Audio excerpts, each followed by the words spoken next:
Time now for the August edition of Historic Racing News. We have a jam-packed show for you, so let's get started. Here is your host, Paul Tarsey. Greetings, and welcome to the August edition of the Historic Racing News radio show. I'm joined as usual by Jim Roller and Paul Jurd, and we'll be walking you through the history of our sport as well as looking at what is happening in the modern classic and historic scene as well.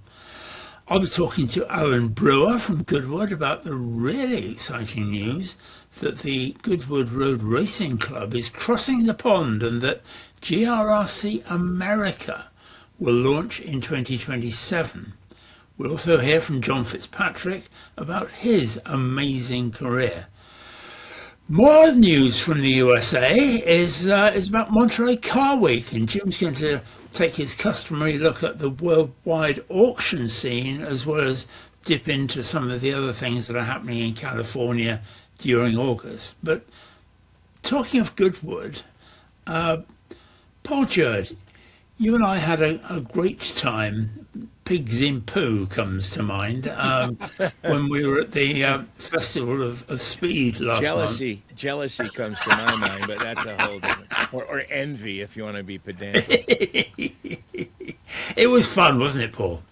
It was, and of course, you know, it's actually a full 4 days of the Festival of Speed these days, isn't it? No longer do we have the moving motor show on the Thursday. It's all been absorbed and joined in, and as ever, it's one of these things that's evolving, isn't it? We had a number of new things, I think, going on this year. There was the Festival of Speed fan zone that I actually managed to stick my nose up and have a quick look at it a couple of times, and we're certainly getting some healthy crowds in and some big names up there on the stage from the current Formula One stars. I know on Thursday we had Pierre Gasly, got to pronounce it properly, haven't you? And well done. Kimi Antonelli. Well, Kimi was there. I don't know about Tonelli. But they were there, and so I had to say that. But no, you didn't. Yeah, I didn't. You know, and then later on Saturday we had Lando Norris, on Sunday Franco Colapinto, James Vowles, Isaac Hadjar, people like that. But I like the fact that as well they were actually doing the history bit there. So Damon Hill was on stage talking about his 1996 win, and even on the Thursday you had up there. Sorry, on the Friday it was a big piece all about Barry Sheene, which was Steve Parrish and Kenny Roberts Jr. and everything talking about him, because of course it's the celebration back in '76 of his big famous world title. So thoroughly enjoyed it. Lots going on. Fantastic central display as ever right in front of the house by Jerry Judah with the 3 Singer Porsches there at various angles on those swooping stainless steel structures. But it sets high standards, doesn't it? And certainly I felt lived up to them. Yeah, I think it did, and I felt like you did, that there was so much going on. I mean, I think even with 4 days, you can't do all of it. You can't begin to do all of it. That there's the rally stage, which is at the top of the hill, goes on all 4 days, and all sorts of newish, but mainly more historic rally cars ploughing their furrow through the rally stage. But you've obviously got to get up there, and you can either walk, which is very steep and uphill, or you can get a ride on the back of a tractor, which is quite a treat. When I say on the back of a tractor, it's not hanging on like some sort of doughboy. It's on a trailer, but it's like an old-fashioned but nonetheless in America. Yes, exactly.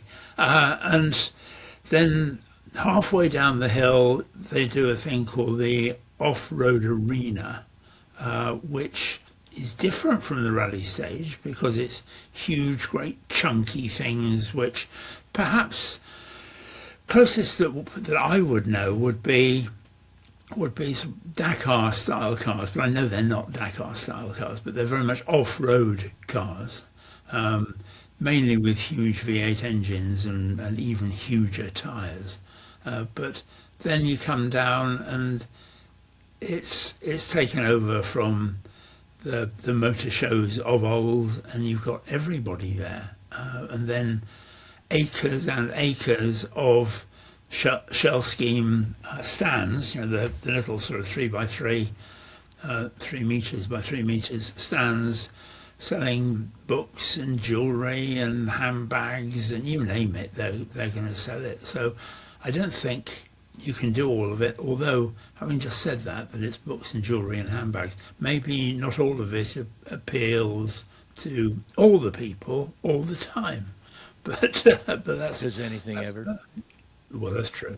That's true. So you can almost get lost, Paul, can't you? You can very much. I remember on at least one occasion finding a stall that I thought my good lady would be interested in, and I thought I'd given her very adequate instructions on how to get there, and ended up the next day I had to lead her there myself because, as you say, it is sort of such a sprawling site. You mentioned the rally stage. It is to my utter shame I've never managed to get myself there because you just get distracted, don't you? You walk past and you go, oh, what's that? And again, I've seen photos of cars on the hill and I'm thinking, I watched a lot of cars go up and down the hill and I never saw that one.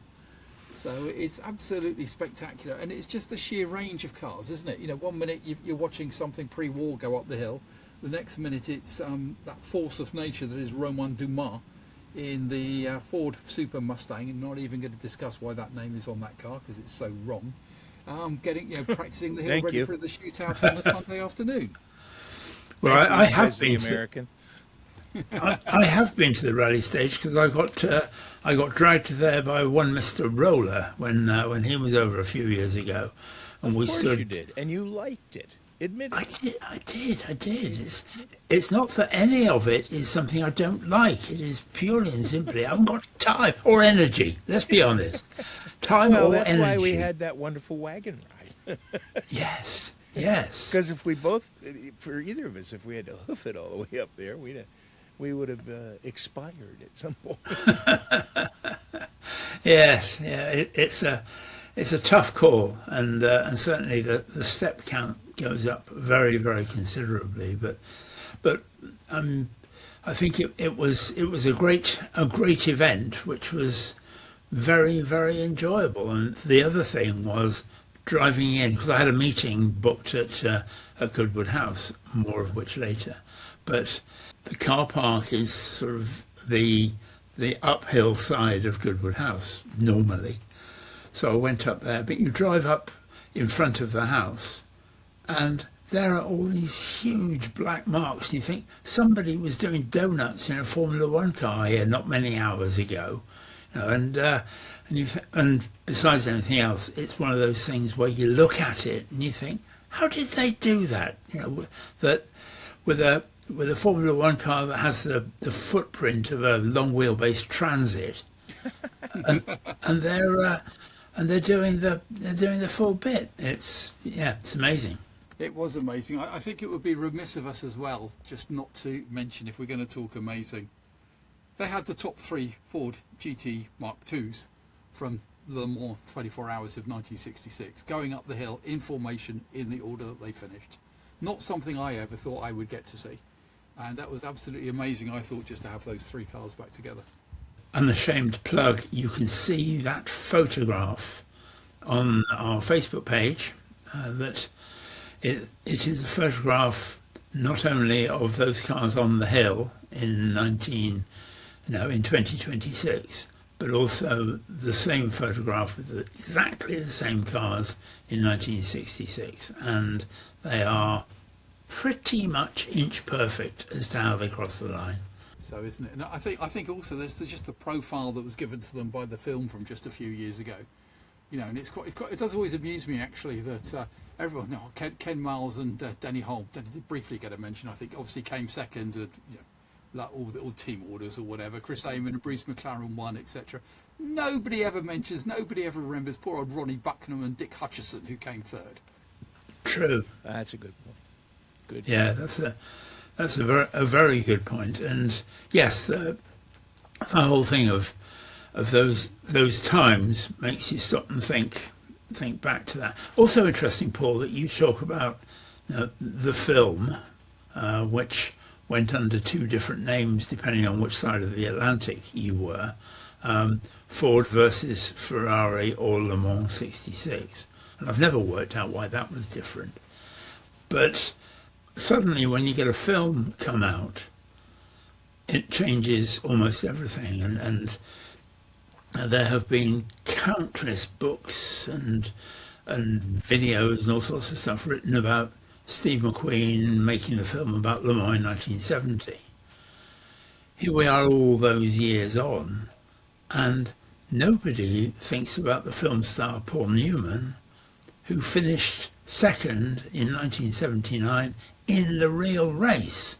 And that's a much bigger story than somebody making a film about it. It truly is. And it was certainly the pinnacle of Newman's racing career. And he was more than just a gentleman actor racer. He was a real racer who committed a lot of time and energy to perfecting his craft. And it showed. And that second place finish in the famed Hawaiian Tropic car, the Dick Barber entered car, I mean, that's, like you say, it's much better than some other actor who just made a movie about a race he wanted to be in. Now, to his credit, McQueen raced at Sebring and also finished second. So McQueen was no slouch behind the wheel either. And Newman actually got the racing bug by doing a racing movie about the Indianapolis 500, and that's what caused him to get the racing bug. That was Winning, wasn't it? Yes, it was. It was called Winning. It was a good film. Yeah, it was pretty good. Yep. And that also, as he did many times, the love interest in that movie was actually his wife. And she let him, like many wives, certainly my darling Betty would not let me get behind the wheel of a race car anymore at 66 plus years of age. Mrs. Newman let Paul race right up until, his car number was his age, 83. Well, I didn't know that was that. Didn't they meet on the cast of Winning?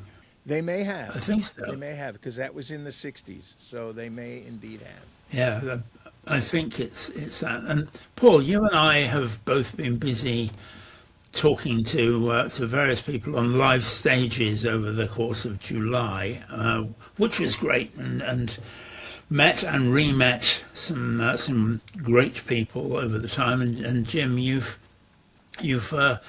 been working at something new in terms of what we are going to be able to bring to our listeners. Yes, we have. We certainly always enjoy getting out to events and meeting and mingling with our audience, but also to have a chance to sit down and talk to legends like perhaps John Fitzpatrick.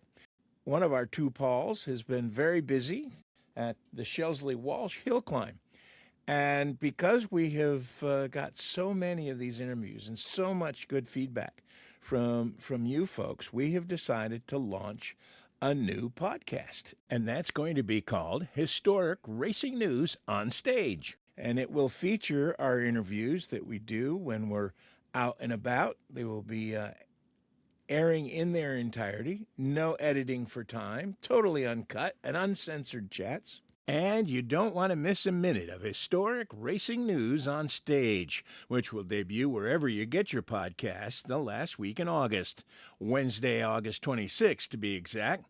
That's when our first episode will go out, and it will feature Paul Tarsey speaking with John Fitzpatrick.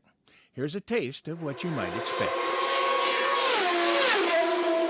Ladies and gentlemen, welcome to the Historic Racing News live stage. We've got a real treat for you this morning. We've got somebody who I think should have the T-shirt that says "Been there, done that" all the time, because you've ticked most of the boxes. Ladies and gentlemen, the man, the legend, John Fitzpatrick.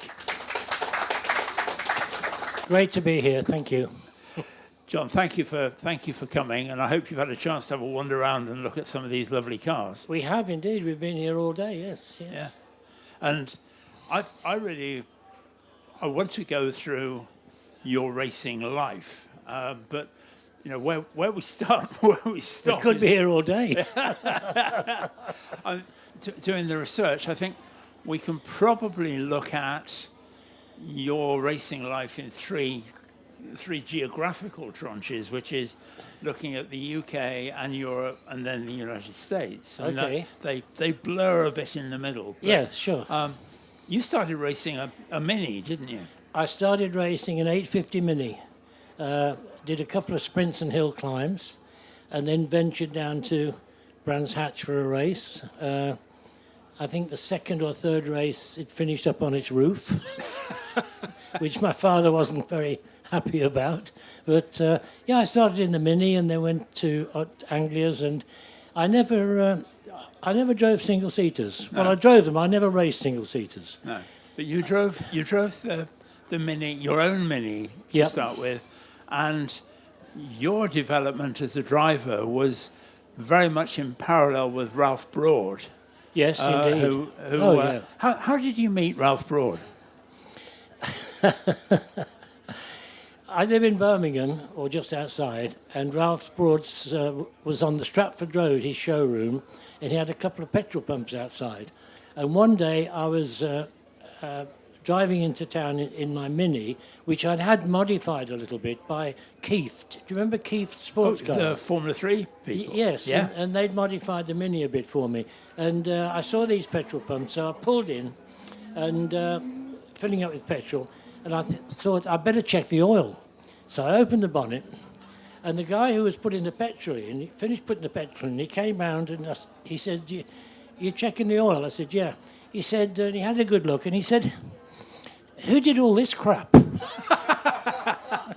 and that was Ralph Broad. I mean, the first sentence really, who did all this crap? And that was Ralph, and it started from there. And he said, "You'll never do any good with this." He said, "Just leave it with me." So I got the bus back to Hall Green. Oh, that day? Yeah, left the car with him, and about a week later went to pick it up, and I don't know, he charged me next to nothing really, and it was like a little flying machine. It was incredible, and it sort of went from there with Ralph. And I've heard the rumour that Broadspeed as a name was your idea as well as Ralph's. It was because when I picked the car up, I took it back and I put Broadspeed on the side of it. And when I went back to see him, he saw it and he thought, "Oh, that'll do." And yes, it was my idea. Yeah. Wow. He never paid me anything for it, but to be fair, I drove for him a lot. You were seen as a Mini specialist. Yeah. And then Ralph Broad got back in touch with you and said that I'm going to Ford. Yep. And I'm going to run the Anglias for Yep. Ford. Yeah. That was a very important step in your career, wasn't it? It was, because I'd never raced a rear-wheel drive car. Yeah. So, of course, I'd got and obviously I just got in and drove it. It was no big deal, but it was a new thing for me. And Ralph was fabulous. Ralph was terrific. His cars were always immaculate. Yeah. They looked absolutely perfect, didn't they? Yeah. And he never stopped working on them. I mean, you'd be at a race meeting and you go out and practice, and you could be on pole position, and you'd come back and you're going to have a coffee, and when you came back, the car was in bits. I mean, he never stopped working on the cars, improving. Having started with an 850 Mini, which was slightly modified in those very early days, those Escorts were very highly developed racing cars, weren't they? Well, they were. They started off with the 1300, then 1600, and then the twin cam, and then the BDA. And I can't remember how much horsepower it had, but it must have been a couple of hundred, I suppose, or something like that. And they were very sophisticated, very quick, and great fun to drive. I mean, I only drove things that I enjoyed. Yeah. I can't remember driving anything I hated, but there you go. That's great. But that move to Ford did open some European doors for you, didn't it? Yes, it did, because Broadspeed had prepared this car for the British Championship, and Ford Cologne wanted to run in Europe, and he built the same identical type of car for them to race in Europe. And Jochen Neerpasch was the manager then, and he asked me to drive in Europe as well. So I was quite busy. Yeah, I was sort of running backwards and forwards. You ran that, but then BMW came knocking on your door. Well, yes, it was Jochen Neerpasch, because he'd been at Ford and he moved to BMW. And then after he'd been there for a while, he asked me to go to join him there, which was great, fabulous. And in running in Europe, very different from I mean, even things like the British Saloon Car Championship at that point were, I don't want to say clubby, but they were not up there in terms of standards, were No, they? they weren't. And of course, in Europe, we were driving for outright wins. Right. Whereas in the British Saloon Car Championship, it was a class win because the Galaxies and those sort of cars were winning. Yeah. They were much more prominent. I mean, the Nürburgring 6-hour race, they'd get almost as many people as they would for the Grand Prix. I mean, it was amazing in those days. Germany was really the place for saloon car racing then. Yeah. So you'd established your reputation. You were well known because of your antics in the UK, but also now you've got a reputation in Europe as well. Yeah. And is that the point that George Luce came and knocked on your door? Yes, I suppose it was. I drove for BMW. Jochen Neerpasch, he moved, and then I went with him to BMW, and then they stopped. And yes, it was. I actually started with Kramer in the Porsche. I started with Porsche Kramer because I bought a Porsche, and I heard that he did tuning, and took it to him for tuning, and of course then he knew I was racing, and I raced his cars. Now, about this time, you were beginning to get some races in the US, and you started working with Dick Barber in 1980, I think. That's right. I went to drive for Dick Barber in 1980, and then of course I went off and did my own team. Yeah, exactly. So you've done that. You've got there. You've decided you're going to do your own team. Yeah, I won IMSA with Dick Barber's car. Oh, right. Okay. Yeah. So you got a tick in the American box. Yeah, exactly. Then, at that point, and then you've decided you're going to start your own team, and you start looking around for a sponsor, for somebody to pay for it, which is where we get to the Jerry Dominelli principle, and that people will remember those glorious 956s you ran that really did look absolutely fabulous in the white with the two colours of blue down the side. I mean, to me, probably one of the best 956 liveries there ever was. But yes. How did that sponsorship come about? I was living. We were living in La Jolla there, and a friend of mine was there who'd done a bit of racing, was doing a bit of racing, and he said to me one day, he said, the guy who sponsored me a bit, would like to see you because he's interested in getting involved in a bigger way. And there's this guy, his name was Dominelli, Jerry Dominelli, and he was a trader, really. That's basically what he was. And he said, come and meet him. So I went to meet him in La Jolla in his office, and we were living there at the time in America. I went to see him in his office, and we had a little bit of a chat. And he said, look, he said, I'd really like to get involved. He said, what's it going to cost? I said, well, the car's this much and that much. And we were talking about $200,000 or $300,000. Yeah. And he said, okay, John, he said, let's do it. There and then? Yeah, there and then. And I thought, yeah, he's joking. I came back home, saw Sandra, and I said, I've met this guy who's going to give us all this money to go racing. It's all bullshit, I said. It's all typical American BS, really. And but it wasn't, and it did, and it went on for a while. I mean, eventually it came out that he was running a Ponzi scheme, and he was defrauding all the, people were going there to get their money back. They'd given him $1 million to invest, and they went back to get it, and it wasn't there anymore. Because he paid that out to other investors. Yeah, and he got locked up eventually. He's a super guy, but just couldn't lie straight in bed. That's So that must have hurt like hell. Well, yeah. Then we had to go out and find another sponsor, which fortunately we did, because we'd done a little bit with the Sachs company, the German Fischl and Sachs, and they then sponsored the whole team, which was great. And I had some supercars. I mean, I had the 935s and the 956 for Can-Am. I had great cars. And you were running the Kramer cars. The Kramer 935s, yes. Yeah, and then 935 K3, which was kind of their mass production car, if you like.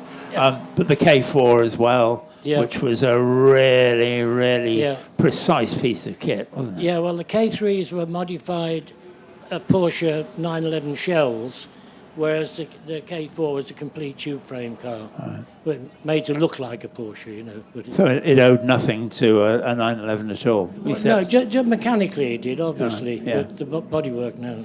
Right. So you were doing that, and you were running the 956s and latterly the 962s.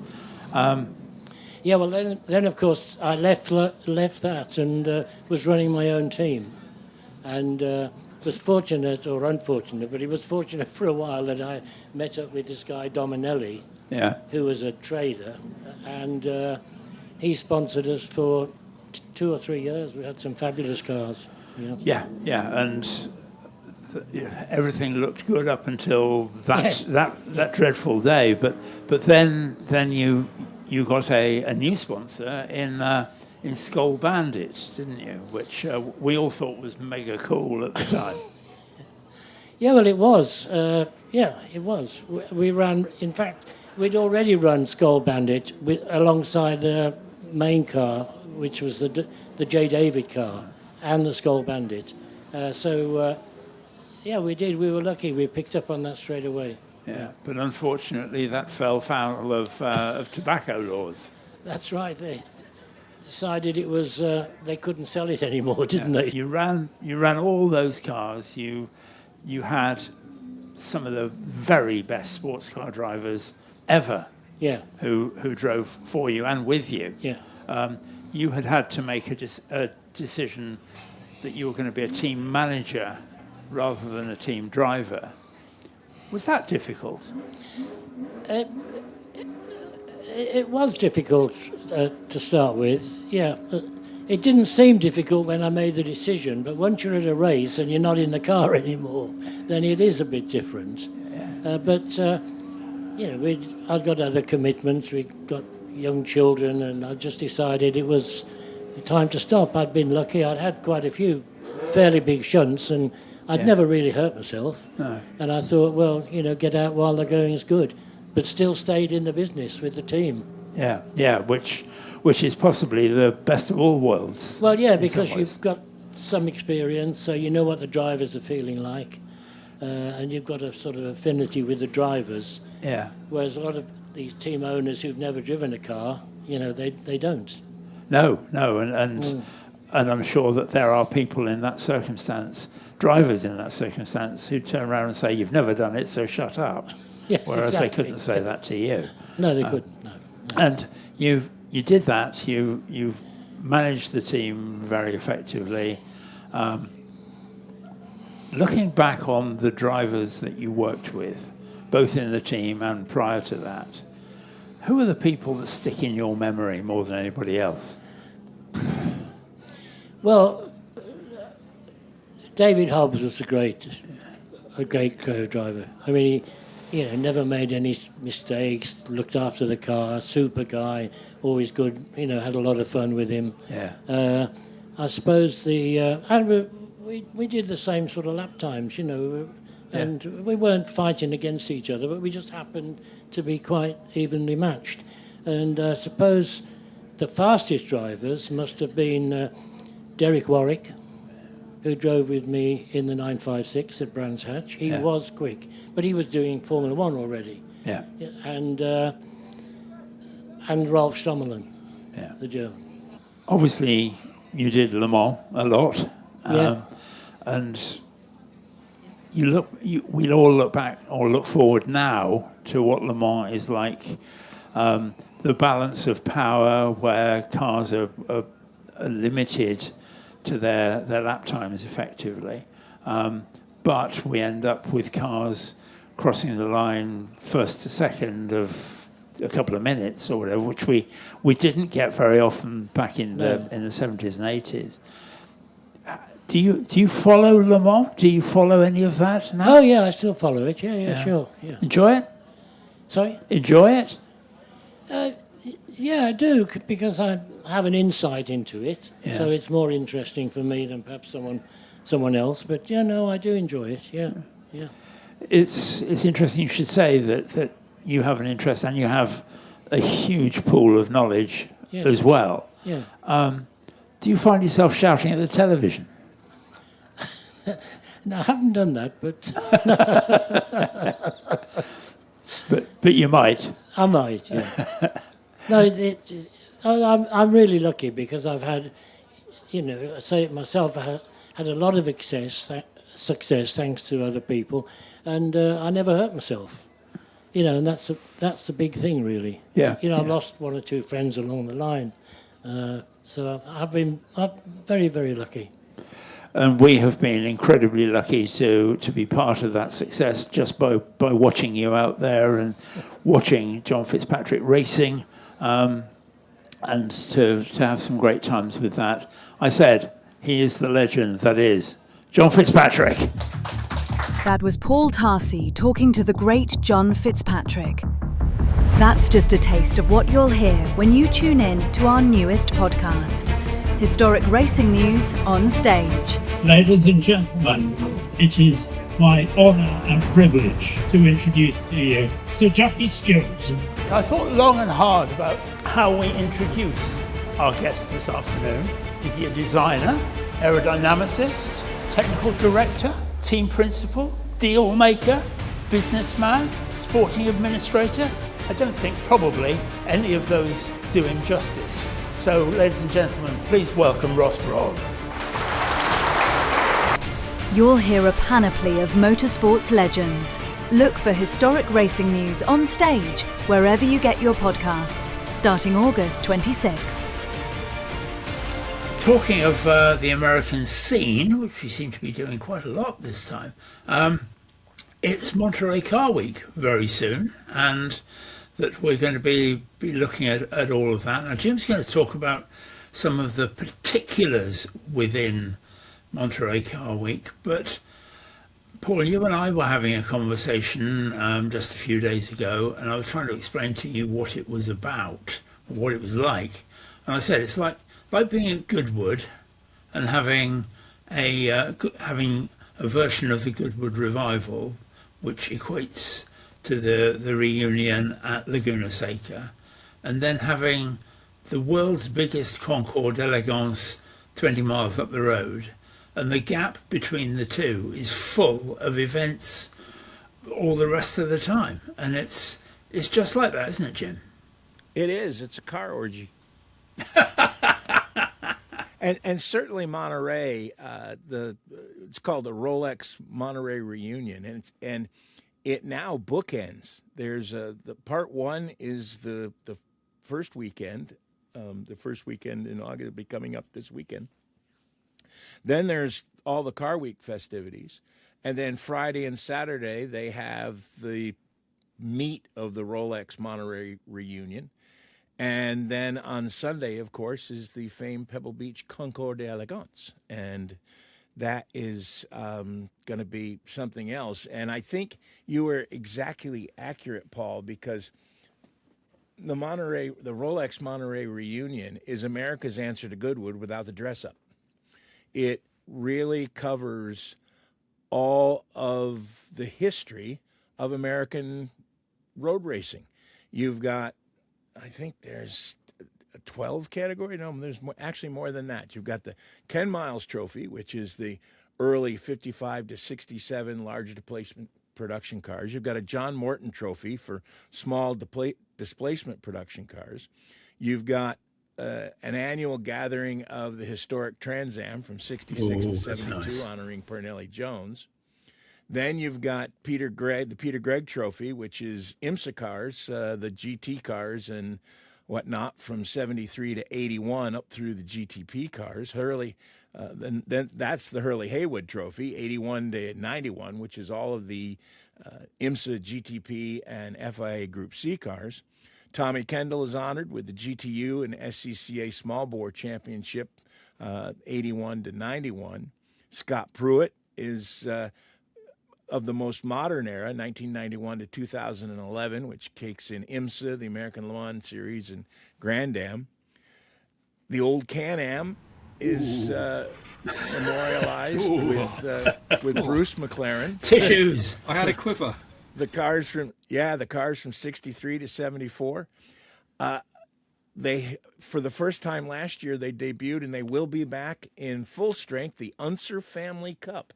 Now, what is that, you might ask? It's a reunion of the old IROC series from the first year with the 1973 Porsche 911s up through all of the year 2006, and that's a huge deal, and it really has a great turnout, including Jimmy Johnson, Zach Brown, Kurt Busch, Bruce Canepa, Dario Franchitti, Bobby Labonte, Patrick Long, Scott Pruitt, Danny Sullivan, and Tony Dreese.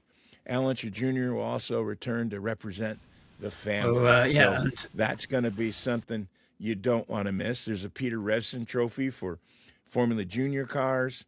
It goes on and on, and every year there's a featured mark. And this year they've done something different. It isn't a mark; it's a country, and it is the history of Japanese motorsports. And this is going to be unbelievable. Over 40 cars and some 24 motorcycles are going to be part of the exhibition. For the first time ever, you're going to see the 1991 Mazda 787B and the Toyota Gazoo Racing TS050 Hybrid, the two cars that gave each of Japan's manufacturers their first wins at the great 24 Hours of Le Mans. And bike fans, are they running, Jim, or is that just stationary? No, they all run demonstrations. Okay, take your earplugs if the Mazda's on track. Oh, you got that right. You've got that right. And another cool thing that I don't think they've ever done before, and of course, because it is recognizing the motorsport of Japan,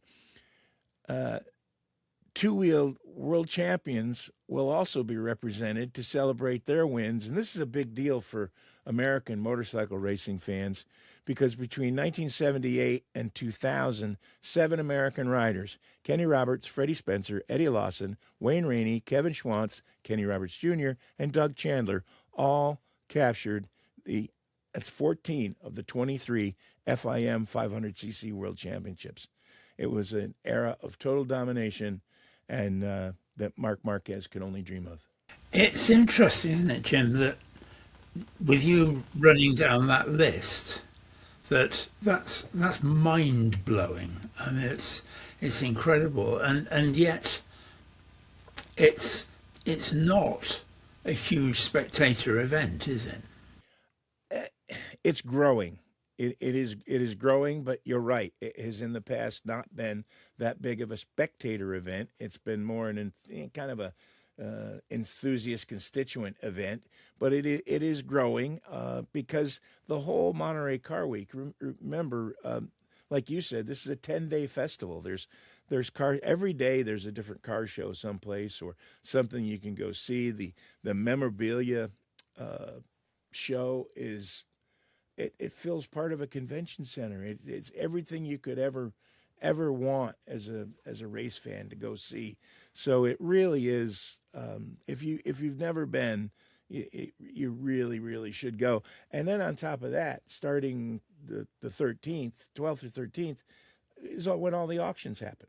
And we'll be talking about that in the next half of the show. But the auction stuff this year is just going to be out of this world. Yeah, I think it is interesting that it doesn't get the attendance that I was expecting when you took me there and showed me the ropes. But it's interesting that Laguna Seca, if you're any kind of motorsport fan, it's got to be up there in terms of one of the best racetracks in the world. That you've got cars that are just drop dead gorgeous, and you've got celebrities. I mean, I think something that was interesting to me was that you get in the same way as you get a revival at Goodwood, you get people who are, let's be honest about it, being paid by car owners to drive their cars, and big names, that you and I were sitting having a cup of coffee in the driver's lounge, and Mika Hakkinen walked in, and you think, oh, okay, fine, it's old Mika again, and it's stuff like that. And I was just thinking, you say it's 10 days of stuff, and it's everything from that and from Pebble Beach, which you're going to talk about, right the way through to there is an event. A couple of events come to mind. The one which is for really, really rough old cars, which is called the 24 Hours of Lemons, right the way through to the little car show. Concord de Lemon. There is a 24-hour event called the 24 Hours of Lemons, which the car cannot cost more than $500 to buy and prepare. And there is a Concord de Lemon, which happens middle of the week in Carmel. So. And we also went to the little car show, didn't we? Yes, we did, and we embarrassed ourselves trying to get into a bubble car, BMW bubble car. Yeah. That was great fun. In fact, they can check out HRN Chronicles because that bit of historic racing news history has been immortalized not in actually, probably it should have been immortalized in cellophane. Yeah, and you say we embarrassed... Or perhaps Tupperware. You say we embarrassed ourselves trying to get into an Isetta bubble car. We didn't. We embarrassed ourselves trying to get out of it. Well, that's true. Yeah, we did squeeze ourselves in there quite nicely, didn't we? But it was much to the chagrin of the poor lady who owned the car. If I could just rewind to actually pretty much how you started, Jim, that names of the races, they've named them after drivers. Okay, people do that, but I'm thinking about it now. I just like the way they've done it, because each one of those drivers is associated with that category of car. Not in it, they haven't gone for like necessarily all the big names. They have gone for the people who really did have their niche with those particular cars in that particular period, which I thought was quite a nice touch. And again, you got Ken Miles in there, who's British. Bruce McLaren, who's from New Zealand, Pedro Rodriguez from Mexico, has got one named after him. So I just love the fact that someone with a good level of knowledge has gone through that and worked all those out. Yeah, without a doubt. These guys know their stuff when they put this, and this is an HSR sanctioned event now, so it's got a lot of muscle and history behind it. Yeah, and there is a lot of muscle and history, which is great stuff, and the quality of the cars is without any doubt. So we'll look forward to that, and I just think that the whole of Monterey Car Week, probably outside California, is undersold. I think it's a huge event, and I don't think that enough people know about it. Just call it the Goodwood Revival in shorts and we'll be fine. Yes. Okay, Paul. We'll let you know on that one. If you'd like to know of anything else that you would like to see or hear on the Historic Racing News radio show, or for that matter, as information on our Facebook and social media pages, please let us know. Tarsey, HRN @gmail.com. That's Tarsey, Tarsey, HRN @gmail.com. Love to hear from you. Love to know what you think about anything that you'd like to see on the show. That's it, believe it or not, for the first half of the show. Whizzed through that, and that we'll be back with part two. Lots more going on. We're going to be hearing from Alan Brewer from Goodwood, and we've got a great piece from Rob Walker as well.